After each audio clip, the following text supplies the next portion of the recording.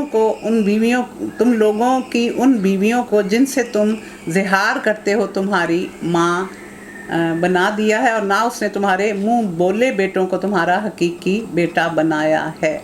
اب یہ زہار کیا تھا کہ وہ کئی دفعہ جب میاں بیوی کا جھگڑا ہوتا تھا تو وہ کہہ دیتے تھے کہ تیری پیٹھ میری ماں کی پیٹھ کی طرح ہے، یعنی تو میری ماں کی طرح ہے۔ تو یہ اتنا سخت لفظ وہ کہتے تھے، اور اس کے بعد وہ عورت ہمیشہ کے لیے حرام ہو جاتی تھی۔ تو اس میں اس کی ڈیٹیل آگے آئے گی سورۃ مجادلہ میں، تو یہاں ہم صرف تھوڑا سا اس کا ذکر کر دیں۔ تو یہاں یہ کہا گیا کہ اس طرح کہنے سے وہ ماں نہیں بن جاتی، مائیں وہ ہوتی ہیں جنہوں نے جنم دیا ہوتا ہے۔ اور پھر دوسرا یہ کہا گیا کہ تمہارے جو اڈاپٹڈ بیٹے، لے پالک بیٹے ہیں، وہ تمہارے بیٹے نہیں بن سکتے، یعنی نہ اس کو وراثت دی جا سکتی ہے اور نہ ہی اس پر حرمت کے مسائل ہوں گے، یعنی اس کی بیٹی سے اس کی بیوی سے نکاح کو جائز کیا گیا نا اس میں، تو اس لیے یہ بات بتائی گئی ہے۔ یہ تو وہ باتیں ہیں جو تم اپنے منہوں سے نکالتے ہو، مگر اللہ وہ بات کہتا ہے جو حقیقت پر مبنی ہوتی ہے، اور وہی صحیح طریقے کی طرف رہنمائی کرتا ہے۔ منہ بولے بیٹوں کو ان کے باپوں کی نسبت سے پکارو، یہ اللہ کے نزدیک زیادہ منصفانہ بات ہے، یعنی ان کو اپنا نام نہ دو۔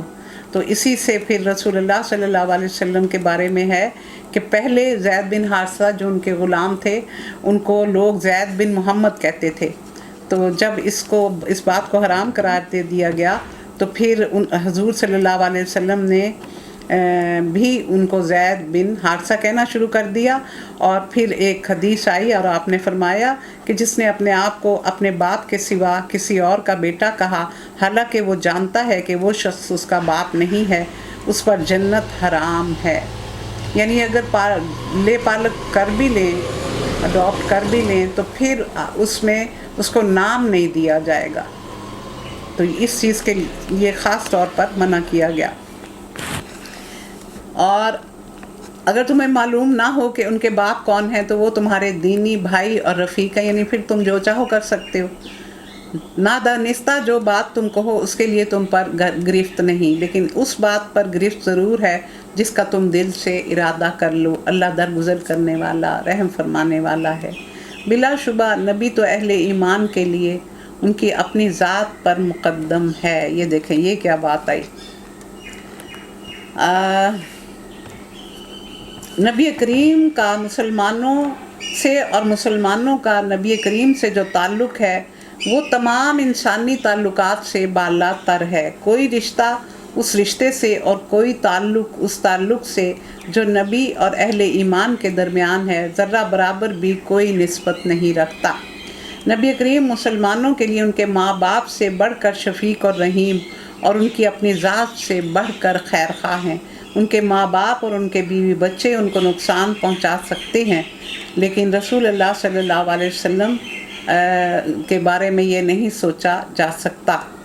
اور نبی کریم صلی اللہ علیہ وسلم ان کے حق میں صرف وہی بات کرنے والے ہیں جن میں ان کی فلاح ہو، اور وہ خود اپنے پاؤں پر آپ کلہاڑی مار سکتے ہیں حماقتیں کر کر کے، لیکن رسول ہمیشہ ان کا بھلا ہی چاہیں گے۔ بخاری اور مسلم میں تھوڑے سے اختلاف کے ساتھ کیا بیان کیا گیا کہ تم میں سے کوئی شخص مومن نہیں ہو سکتا جب تک کہ میں اس کو اس کے باپ اور اولاد اور تمام انسانوں سے بڑھ کر محبوب نہ ہو جاؤں۔ یہ دیکھیں کھول کھول کے بیان کی گئی ہیں یہ باتیں کہ رسول ہمیں ہر رشتے سے زیادہ محبوب ہونے چاہیے۔ اپنے رفیقوں کے ساتھ تم کوئی بھلائی کرنا چاہو تو کر سکتے ہو، یہ حکم کتاب الہی میں لکھا ہوا ہے۔ یعنی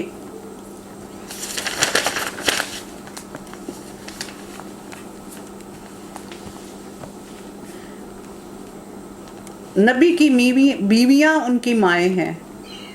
بلا شبہ نبی تو اہل ایمان کے لیے ان کی اپنی ذات پر مقدم ہے، نبی کی بیویاں ان کی مائیں ہیں، مگر کتاب اللہ کی روح سے عام مومنین اور مہاجرین کی نسبت رشتہ دار ایک دوسرے کے زیادہ حقدار ہیں۔ البتہ اپنے رفیقوں کے ساتھ تم کوئی بھلائی کرنا چاہو تو کر سکتے ہو، یہ حکم کتاب الہی میں لکھا ہو، یعنی وراثت کے حقدار رشتہ دار ہی ہوتے ہیں۔ اور اے نبی یاد رکھو اس عہد و پیمان کو جو ہم نے سب پیغمبروں سے لیا ہے، تم سے بھی، نوح، ابراہیم، موسیٰ اور عیسیٰ ابن مریم سے بھی، سب سے ہم پختہ عہد لے چکے ہیں، اور تاکہ سچے لوگوں سے ان کا رب ان کی سچائی کے بارے میں سوال کرے، اور کافروں کے لیے تو اس نے دردناک عذاب تیار کر رکھا ہے۔ تو یہ عہد کیا ہے کہ اس عہد سے کون سا عہد مراد ہے؟ اس سے مراد یہ عہد ہے کہ پیغمبر اللہ تعالیٰ کے ہر حکم کی خود اطاعت کرے گا، دوسروں سے کروائے گا، یعنی اللہ کا پیغام پہنچائے گا، اور اللہ کی باتوں کو بلا کم و کاست دوسروں تک پہنچائے گا، اور انہیں عملاً نافذ کرنے کی صحیح اور جد و جہد میں کوئی طریقہ نہیں چھوڑے گا، یعنی پورا زور لگائے گا کہ نہ صرف ان کو بیان کرے، ان کو بتائے، ان کو سمجھائے، اس کے پروز اور کونز بتائے، بلکہ ان پر عمل بھی کروائے کہ آپ نے پریکٹیکل ڈیمونسٹریشن کر کے ہر چیز کی مسلمان قوم کو دکھا دی تھی، کہ کوئی یہ نہ کہے کہ میرے لیے یہ کام کرنا مشکل ہے، آپ نے ہر مشکل سے مشکل کام خود کر کے دکھا دیا تھا۔ اور اس طرح حضرت موسیٰ علیہ السلام سے بھی یہ عہد لیا گیا تھا، ہر رسول سے یہ عہد لیا جاتا تھا۔ اے لوگو جو ایمان لائے ہو، یاد کرو اللہ کے احسان کو جو اس نے تم پر کیا ہے۔ جب لشکر تم پر چڑھ آئے تو ہم نے ایک سخت آندھی بھیج دی اور ایسی فوجیں روانہ کی جو تم کو نظر نہ آتی تھیں۔ اللہ وہ سب کچھ دیکھ رہا تھا جو تم لوگ اس وقت کر رہے تھے، جب وہ اوپر سے بھی اور نیچے سے بھی چڑھ آئے تھے۔ اوپر سے اور نیچے سے یہ غزوہ خندق یا غزوہ احزاب دو نام ہے۔ اس میں باہر حضرت سلمان فارسی نے مشورہ دیا تھا کہ ہم ایران میں یہ کرتے تھے کہ جب دشمن کا خطرہ ہوتا تھا تو ہم خندق باہر کھود لیا کرتے تھے، تو بڑی تردد سے اور بڑی محنت سے یہ خندق کھودی گئی تھی۔ اور یہ اوپر اور نیچے جو کہا گیا تو نجد اور خیبر یعنی شمال سے وہ آئے تھے، اور اہل مکہ نیچے سے یعنی جنوب سے آئے تھے۔ تو ہر طرف سے احزاب نام ہی اس لیے ہے کہ سارے لوگ مل کے اکٹھے ہو کے آ گئے تھے آپ پر حملہ کرنے کے لیے۔ جب خوف کے مارے آنکھیں پتھرا گئیں، کلیجے منہ کو آ گئے، اور تم لوگ اللہ کے بارے میں طرح طرح گمان کرنے لگے، اس وقت ایمان لانے والے خوب آزمائے گئے اور بری طرح ہلا مارے گئے۔ یاد کرو وہ وقت جب منافقین اور سب لوگ جن کے دلوں میں روگ تھا صاف صاف کہہ رہے تھے کہ اللہ اور اس کے رسول نے جو وعدے ہم سے کیے تھے وہ فریب کے سوا کچھ نہ تھے۔ جب ان میں سے ایک گروہ نے کہا، اے یثرب کے لوگوں، تمہارے لیے ٹھہرنے کا کوئی موقع نہیں، پلٹ چلو۔ یہ ہوا یہ تھا کہ بنو قریظہ ایک ہی قبیلہ یہودیوں کا رہ گیا تھا، دونوں کو تو جلا وطن کیا جا چکا تھا۔ تو جب جنگ احزاب ہوئی تھی تو ان کے ذمے اپنے بیوی بچوں کو کر کے آئے تھے، اور مدینہ میں یعنی وہ لوگ تھے اور ان کے حوالے اپنے گھر والوں کو کر کے آئے تھے، تو وہ بھی غداری پہ آمادہ ہو گئے تھے۔ تو جب ان کی غداری کی خبر رسول اللہ صلی اللہ علیہ وسلم کو پہنچی اور تھوڑی لوگوں کو بھی پتہ چل گئی، تو ان میں سے کچھ لوگوں نے جو منافق تھے انہوں نے یہ کہا تھا کہ اب ہم یہاں نہیں ٹھہریں گے، کہ اب ہمارے گھروں کو خطرہ ہے۔ جب ان کا ایک فریق یہ کہہ کر نبی سے رخصت طلب کر رہا تھا کہ ہمارے گھر خطرے میں ہیں، حالانکہ وہ خطرے میں نہ تھے، دراصل وہ محاذ جنگ سے بھاگنا چاہتے تھے۔ اگر شہر کے اطراف سے دشمن گھس آئے ہوتے اور اس وقت انہیں فتنے کی طرف دعوت دی جاتی تو یہ اس میں جا پڑتے، یعنی اگر مسلمانوں کے اوپر اٹیک ہو جاتا تو یہ مسلمانوں کے خلاف اپنے ان لوگوں کی مدد کرتے، کیونکہ یہ یہودی قبیلے جو جلا وطن ہوئے تھے وہ اور سارے لوگ مل کے آئے تھے حملہ کرنے۔ تو یہاں یہ کہا جا رہا ہے، اور مشکل ہی سے انہیں شریک فتنہ ہونے میں کوئی تعامل ہوتا، اس وقت یہ مسلمانوں کے خلاف کھڑے ہو جاتے۔ ان لوگوں نے ان سے پہلے اللہ سے عہد کیا تھا کہ وہ پیٹھ نہ پھیریں گے، اور اللہ سے کیے ہوئے عہد کی بات پرس تو ہونی ہی ہے، کیونکہ امن کا معاہدہ تھا، میثاق مدینہ تھا ان کے ساتھ، یہودیوں کے ساتھ، لیکن وہ پھر انہوں نے غداری کی۔ اے نبی ان سے کہو، اگر تم موت یا قتل سے بھاگو تو یہ بھاگنا تمہارے لیے نفع بخش نہ ہوگا، اس کے بعد زندگی کے مزے لوٹنے کا تھوڑا ہی موقع ملے گا۔ ان سے کہو، کون ہے جو تمہیں اللہ سے بچا سکتا ہو اگر وہ تمہیں نقصان پہنچانا چاہے، اور کون اس کی رحمت کو روک سکتا ہے اگر وہ تم پر مہربانی کرنا چاہے۔ البتہ تم میں سے ان لوگوں کو وہ خوب جانتا ہے جو جنگ کے کام میں رکاوٹیں ڈالنے والے ہیں، جو اپنے بھائیوں سے کہتے ہیں کہ آؤ ہماری طرف، جو لڑائی میں حصہ لیتے بھی ہیں تو نام گنانے کو۔ یہ سارے یہودی اور منافق جو تمہارا ساتھ دینے میں سخت بخیل ہیں.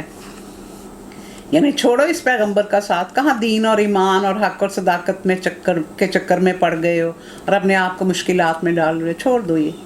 وہ خطرے کا وقت آ جائے تو اس طرح دیدے پھرا کر تمہاری طرف دیکھتے ہیں جیسے ان پر غشی طاری ہو رہی ہو، مگر جب خطرہ گزر جاتا ہے تو یہی لوگ فائدے کے حریص بن کر کینچی کی طرح چلتی ہوئی زبانیں لیے تمہارے استقبال کو آ جاتے ہیں. یعنی فتح ہوتی ہے تو مال غنیمت کے لیے آ جاتے ہیں اور کہتے ہیں ہم بھی ساتھ تھے.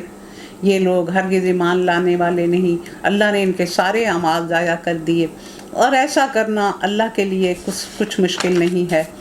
یہ سمجھ رہے ہیں کہ حملہ آور گروہ ابھی گئے نہیں، اور اگر وہ پھر حملہ آور ہو جائیں تو ان کا جی چاہتا ہے کہ اس موقع پر یہ کہیں صحرا میں بدوؤں کے درمیان بیٹھ جائیں. آیا نا شروع میں کہ آندھی بھیج کے، تو پھر یہ تقریباً 1 مہینہ انہوں نے محاصرہ کیا تھا، اور پھر اللہ نے آندھی بھیجی تو ان کے خیموں میں آگ لگ گئی، ساری دیگیں الٹ گئیں اور بس بہت تباہی آئی. تو پھر یہ بھاگ گئے تھے. تو باقاعدہ جنگ ہوئی نہیں تھی، اور وہیں سے تمہارے حالات پوچھتے رہیں. تاہم اگر یہ تمہارے درمیان رہے بھی تو لڑائی میں کم ہی حصہ لیں گے. یہ یہودیوں اور منافقوں کی بات ہو رہی ہے. در حقیقت تم لوگوں کے لیے اللہ کے رسول میں بہترین نمونہ ہے ہر اس شخص کے لیے جو اللہ اور یوم آخرت کا امیدوار ہو اور کثرت سے اللہ کو یاد کرے. اور سچے مومنوں کا حال اس وقت یہ تھا کہ جب انہوں نے حملہ آور لشکروں کو دیکھا تو پکار اٹھے، یہ وہی چیز ہے جس کا اللہ اور اس کے رسول نے ہم سے وعدہ کیا تھا، اور اس کے رسول کی بات بالکل سچی تھی. اس واقعے نے ان کے ایمان اور ان کی سپردگی کو اور زیادہ بڑھا دیا. ایمان لانے والوں میں ایسے لوگ بھی ہیں جنہوں نے اللہ سے کیے ہوئے عہد کو سچا کر دکھایا. ان میں سے کوئی اپنی نظر پوری کر چکا اور کوئی وقت آنے پر منتظر ہے. یعنی کوئی تو جنگ میں شامل ہو چکا، کچھ کو شہادت بھی مل چکی، اور کچھ اس کے انتظار میں ہیں. انہوں نے اپنے رویے میں کوئی تبدیلی نہیں کی، اور اللہ سچوں کو ان کی سچائی کی جزا دے گا، اور منافقوں کو چاہے تو سزا دے اور چاہے تو ان کی توبہ قبول کر لے. بے شک اللہ غفور الرحیم ہے. اللہ نے کفار کا منہ پھیر دیا، وہ کوئی فائدہ حاصل کیے بغیر اپنے دل کی جلن لیے یوں ہی پلٹ گئے، اور مومنین کی طرف سے اللہ ہی لڑنے کے لیے کافی ہو گیا. اس میں رسول اللہ صلی اللہ علیہ وسلم نے مسلمانوں سے کہا تھا کہ اب یہ کبھی تمہارے پاس نہیں آئیں گے، اب تم ان کے پاس جاؤ گے. یعنی فتح مکہ کا آپ نے ان کو ایک طرح سے آگاہی دے دی تھی. اللہ بڑی قوت والا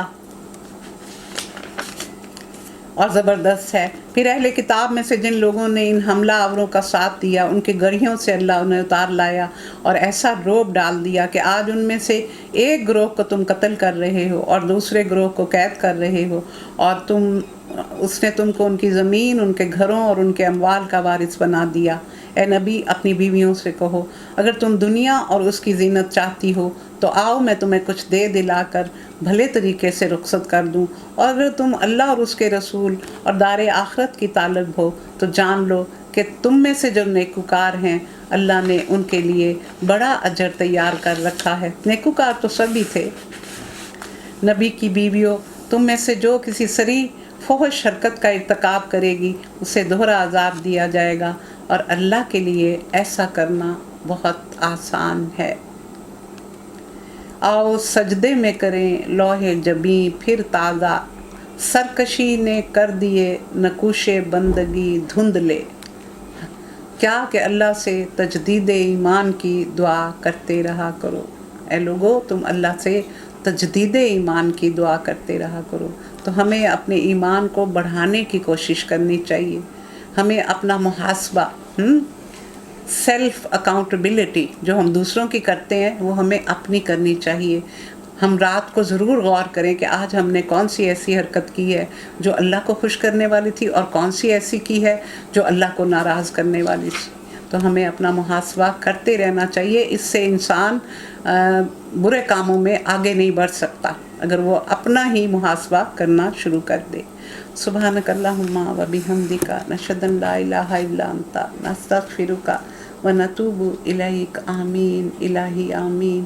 ربنا تقبل منا انک انت السمیع العلیم وتب علینا انک انت التواب الرحیم.